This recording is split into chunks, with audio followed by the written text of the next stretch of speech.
जय हिंद। आज हम जिस टॉपिक के बारे में बात करने जा रहे हैं वो टॉपिक बहुत ही रोचक और रहस्यमयी है। एक ऐसा शख्स जो कि कमजोर सा दिखने वाला था, उसने भारत को स्वतंत्रता दिलवाई। धोती, मात्र धोती पहनता था। उसके पूरे तन ढके नहीं रहते थे। लाठी के सहारे चलता था, जिसका मोटो ही था अहिंसा। वो अहिंसा का बहुत बड़ा एक, समझिए कि अहिंसा ही उनका सबसे बड़ा हथियार था। वो अहिंसा के दम पर ही पूरे भारत को आज़ाद दिलवाए। बहुतों ने कोशिश की, अंग्रेजों ने बहुत प्रयास किया कि वो अहिंसा के मार्ग को अपनाए, लेकिन उन्होंने नहीं अपनाया।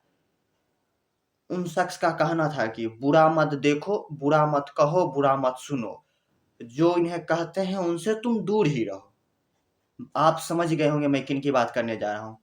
आज मैं बात करने जा रहा हूँ एक महान स्वतंत्रता सेनानी मोहनदास करमचंद गांधी, जिसे हम सब महात्मा गांधी के नाम से भी जानते हैं और उन्हें हम प्यार से बापू कहते हैं। वो हमारे भारत देश, जिन्हें हम जान से ज़्यादा प्यार करते हैं, जिस देश को उसके राष्ट्रपिता यानी महात्मा गांधी नाम से प्रचलित है। हमारी राष्ट्रीय मुद्रा रुपया जो है, उन पे उनके जो नोट होते हैं, उन पे उन्हीं की तस्वीरें लगी रहती है। तो आज हम इनके बारे में बात करने जा रहे हैं। तो महात्मा गांधी का जन्म 2 अक्टूबर 1869 ईस्वी में गुजरात के पोरबंदर में हुआ था। कब हुआ था? 2 अक्टूबर 1869 ईस्वी में गुजरात के पोरबंदर में। इनके पिता का नाम करमचंद गांधी था तथा इनके माता का नाम कस्तूरबा बाई था। एक सेकेंड, सॉरी, पुतली बाई था। मजाक कर रहा था भाई। मतलब बुरा मत देखो, बुरा मत सुनो, बुरा मत कहो, बिल्कुल ऐसा ही करना है। ये एक हंसी के लिए था। जय हिंद। आपको जानकर बहुत ही हैरानी होगी कि इनकी विवाह मात्र 13 वर्ष की आयु में 1887 ईस्वी में कर दी गई। कब कर दी गई? 1887 ईस्वी में। और इनके पत्नी का नाम कस्तूरबा माखन जी था, जिनकी उम्र 14 वर्ष थी। समझते हैं? इनसे 1 वर्ष की अधिक थी इनकी पत्नी। तो हम लोग में होता है क्या कि लड़का जो रहता है लड़की से इट मीन्स कि बड़ा रहता है। अभी आपको लग रहा होगा कि बैकग्राउंड में लाइट अचानक से कम कैसे हो गया। तो लाइट कम होने का कारण यह है कि यहाँ पर बिजली चली गई। वीडियो लंबा ना हो इसलिए मैंने उसकी चर्चा नहीं की थी, लेकिन हमको लगा आप लोग पूछते इसलिए मैंने बता दिया। फिर भी मैं वीडियो रेगुलर बनाता रहूंगा, यानी अभी कंटेंट जारी रहेगा, बंद नहीं होगा। समझ गए? शादी होने के बाद भी उन्होंने हार नहीं मानी और 1887 में ही उन्होंने मैट्रिक की परीक्षा दी और वह सफलतापूर्वक उत्तीर्ण हुए। उसके बाद 1887 ईस्वी में ही वो लंदन गए। लंदन में जाने के बाद वहाँ पे ना ही वो अल्कोहल का सेवन करते थे, ना ही मांस मदिरा करते थे, ना ही वहाँ के कल्चर से प्रभावित हुए।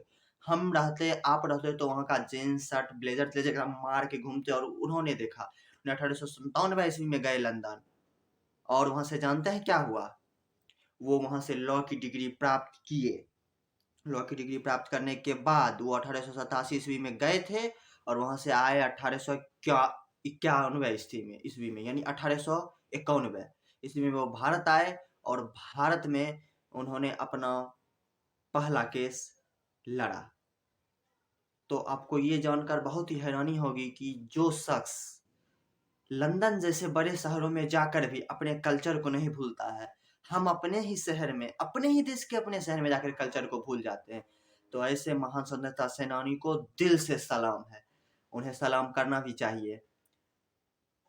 वो एक महान स्वतंत्रता सेनानी थे। हम लोग में से बहुत से ऐसे रहते हैं जन कि उन्हें ही गाली देने लगते हैं। कोई कहते हैं जब चरखा, हम सुने हैं चरखा चलाने से आज़ादी मिलती है, तो वो 22 वर्ष की आयु में फांसी पर चढ़ने वाले जवान कौन थे? आप एक सेकंड हमें बताइए, क्या भगत सिंह के फांसी चढ़ने से आज़ादी मिली? नहीं मिली। आज़ादी क्योंकि हिंसा करने से कभी किसी का भला नहीं हो पाया है और नहीं होगा।